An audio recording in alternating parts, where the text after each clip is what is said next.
নমস্কার সকলকে, hello everyone. আজকে আমরা আলোচনা করব ইনফর্মাল ফ্যালেসির আরেকটা গুরুত্বপূর্ণ টাইপ বা প্যাটার্ন। সেটা হলো appeal to force. Appeal to ফোর্সকে বোঝানোর জন্য সবথেকে বেস্ট এক্সাম্পল হবে ব্ল্যাকমেইল করা।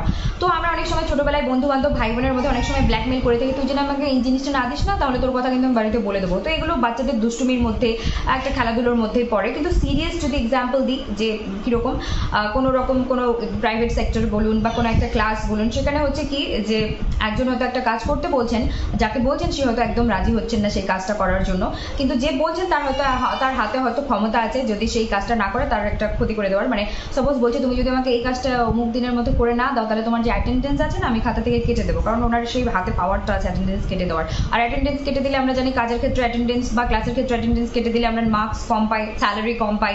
তো সেক্ষেত্রে একটা ভয় দেখানো হচ্ছে যে যদি কাজটা না করো আমি তোমার অ্যাটেন্ডেন্স কেটে দেবো। তাহলে কিন্তু তোমার কি হবে বুঝতেই পারছো। এই ভয়ে হয়তো সে কাজটা করতে রাজি হতেও পারে, আবার নাও হতে পারে, কিন্তু এটাই হচ্ছে আপিল টু ফোর্স।